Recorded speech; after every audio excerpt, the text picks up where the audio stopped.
Law of One, Book 3, Session 71, September 18th, 1981. Ra, I am Ra. I greet you in the love and in the light of the one infinite creator. We communicate now. Questioner, could you first please give me the condition of the instrument? Ra, I am Ra. It is as previously stated, with the exception of a slight improvement in the vital energy distortions. One may note to the support group, without infringement, that it is well to aid the instrument in the reminders that while physical complex distortions remain as they are, it is not advisable to use the increased vital energies for physical complex activities, as this will take a somewhat harsh toll. Questioner, in this session, I hope to ask several different questions to establish a point of entry into an investigation that will be fruitful. I would first ask if it is possible to increase polarity without increasing harvestability. Ra, I am Ra. The connection between polarization and harvestability is most important in third density harvest. In this density, an increase in the serving of others or the serving of self will almost inevitably increase the ability of an entity to enjoy a higher intensity of light. Thus, in this density, we may say, it is hardly possible to polarize without increasing in harvestability. Questioner, this would probably be possible in the higher densities such as fifth density. Is this correct? Ra, I am Ra. In fifth density harvest, polarization has very little to do with harvestability. Questioner, would you explain the concept of working with the unmanifested being in third density to accelerate evolution? Ra, I am Ra. This is a many-layered question, and which stria we wish to expose is questionable. Please restate giving any further depth of information requested, if possible. Questioner, define, please, the unmanifested being. Ra, I am Ra.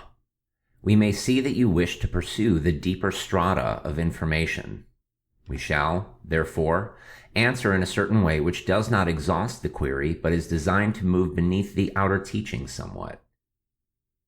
The unmanifested being is, as we have said, that being which exists and does its work without reference to or aid from other selves. To move into this concept, you may see the inevitable connection between the unmanifested self and the metaphysical or time-space analog of the space-time self.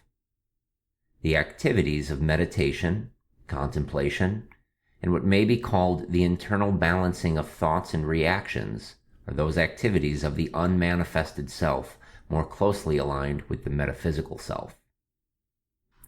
Questioner, as an entity goes through the death process in third density, it finds itself in time-space.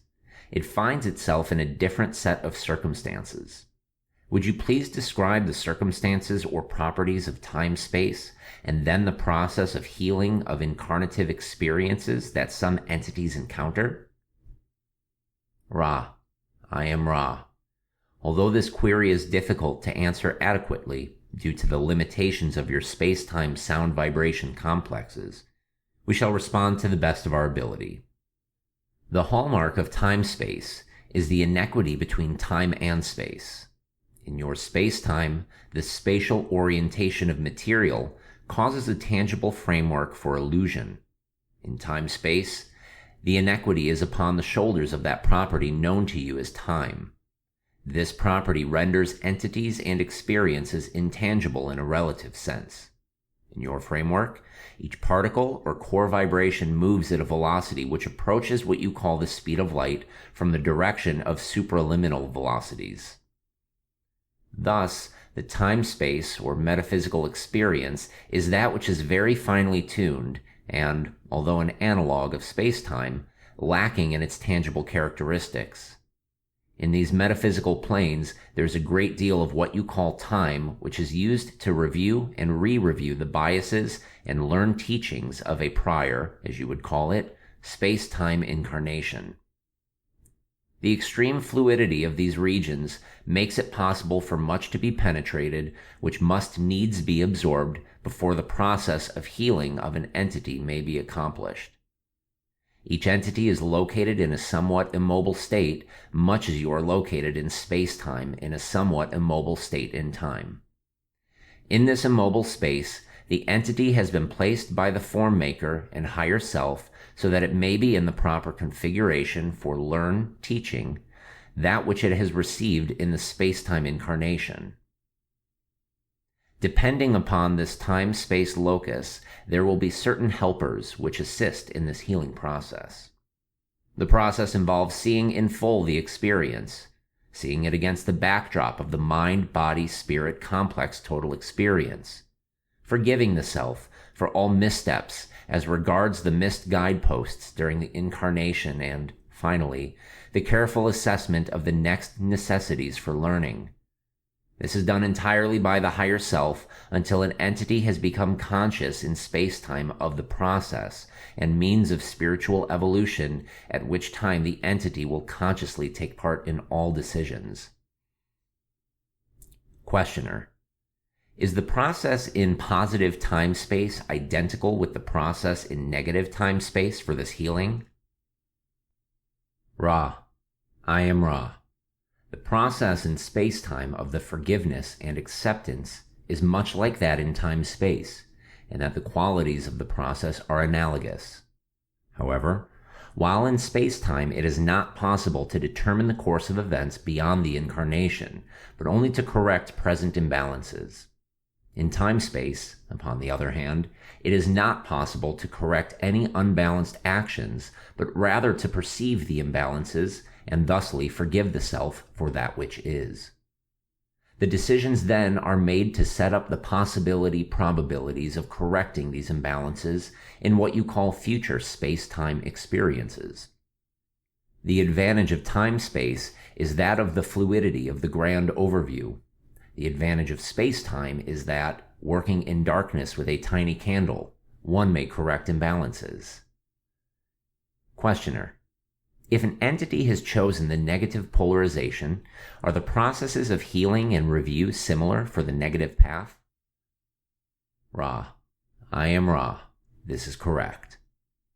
Questioner: are the processes that we are talking about processes that occur on many planets in our Milky Way galaxy, or do they occur on all planets, or what percentage? Ra: I am Ra. These processes occur upon all planets which have given birth to the sub-logoi such as yourselves. The percentage of inhabited planets is approximately 10%.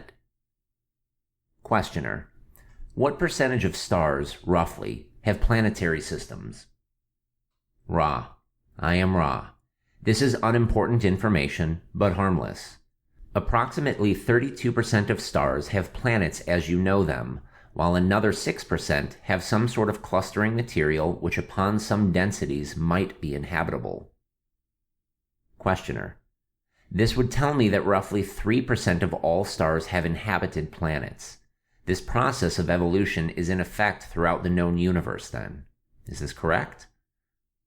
Ra: I am Ra.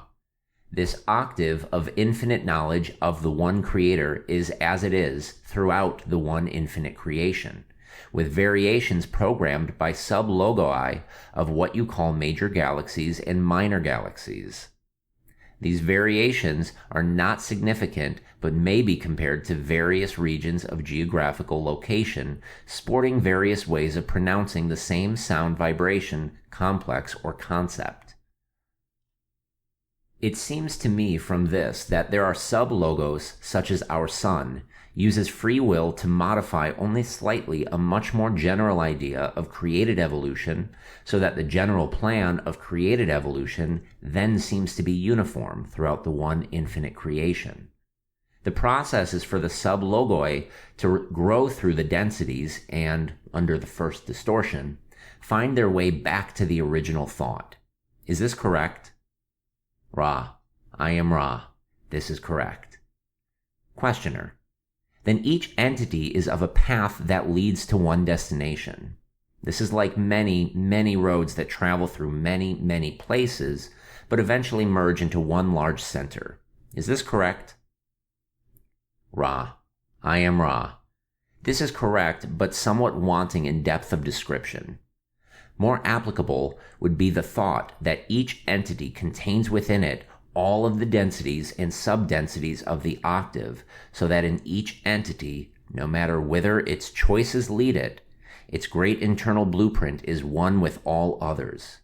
Thusly, its experiences will fall into the patterns of the journey back to the original logos. This is done through free will, but the materials from which choices can be made are one blueprint. Questioner. You have made the statement that pure negativity acts as a gravity well pulling all into it. I was wondering first if pure positivity has precisely the same effect. Could you answer that, please? Ra. I am Ra. This is incorrect. Positivity has a much weaker effect due to the strong element of recognition of free will in any positivity approaching purity. Thus, although the negatively oriented entity may find it difficult to polarize negatively in the midst of such resounding harmony, it will not find it impossible. Upon the other hand, the negative polarization is one which does not accept the concept of the free will of other selves. Thusly, in a social complex whose negativity approaches purity, the pull upon other selves is constant. A positively oriented entity in such a situation would desire for other selves to have their free will, and thusly would find itself removed from its ability to exercise its own free will, for the free will of negatively oriented entities is bent upon conquest. Questioner. Could you please comment on the accuracy of these statements? I'm going to talk in general about the concept of magic and first define it as the ability to create changes in consciousness at will. Is this an acceptable definition? Ra. I am Ra. This definition is acceptable in that it places upon the adept the burden it shall bear. It may be better understood by referring back to an earlier query, in your measurement, within this working having to do with the unmanifested self. In magic, one is working with one's unmanifested self in body, in mind, and in spirit, the mixture depending upon the nature of the working.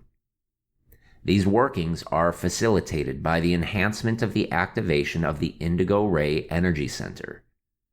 The indigo ray energy center is fed, as are all energy centers, by experience, but far more than the others is fed by what we have called the disciplines of the personality. Questioner.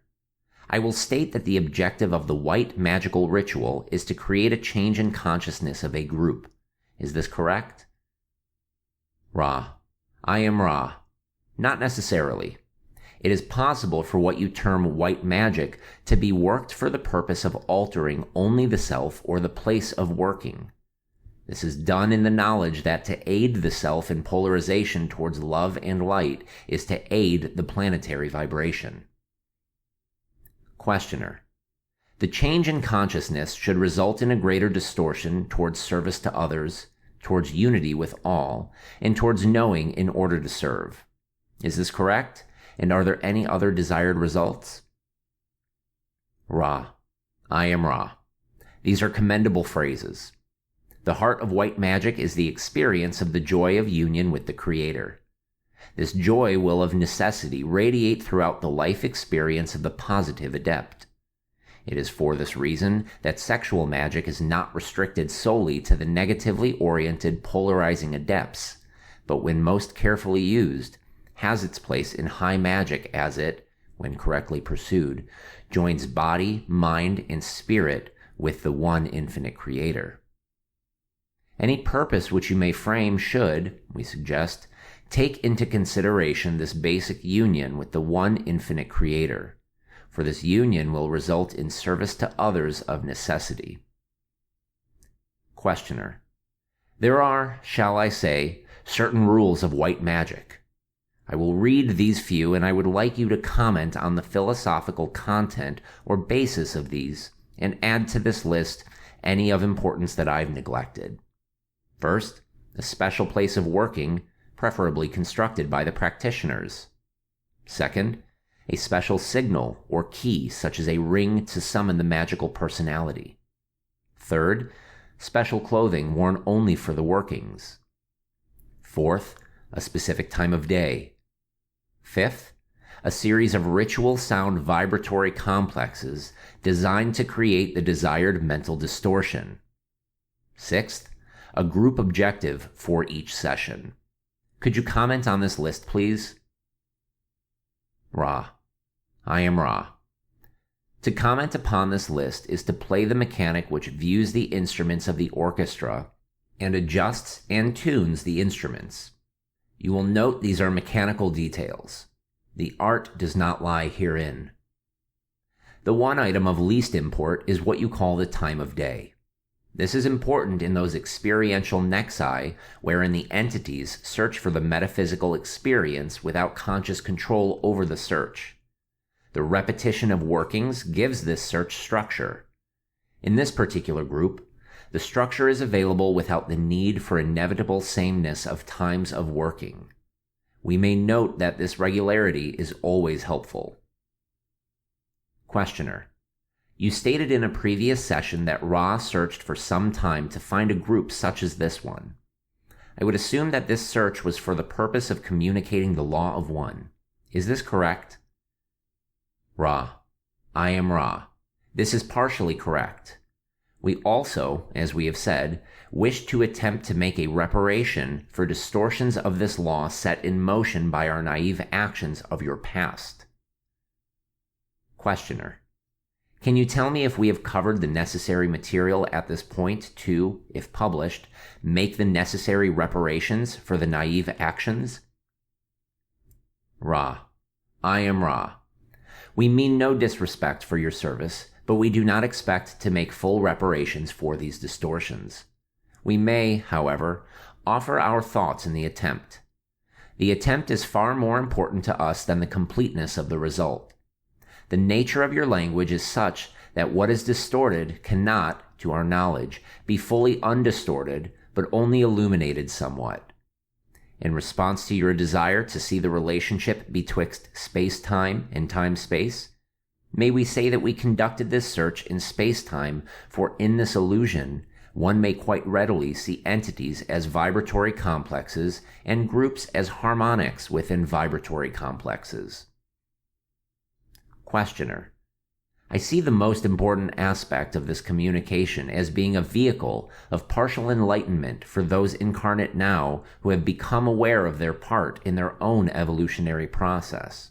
Am I correct in this assumption? Ra. I am Ra. You are correct. We may note that this is the goal of all artifacts and experiences which entities may come into contact with and is not only the property of Ra or this contact. We find that this instrument has neglected to continue to remind itself of the need for holding some portion of energy back for reserve. This is recommended as a portion of the inner program to be reinstated, as it will lengthen the number of workings we may have. This is acceptable to us. The transferred energy grows quite low. We must leave you shortly. Is there a brief query at this time? Questioner. Is there anything that we can do to improve the contact or to make the instrument more comfortable? Ra. I am Ra. You are conscientious. Remain most fastidious about the alignments of the appurtenances. We thank you. I am Ra. I leave you in the love and in the glorious light of the one infinite Creator. Go forth, therefore, rejoicing in the power and in the peace of the one infinite Creator. Adonai.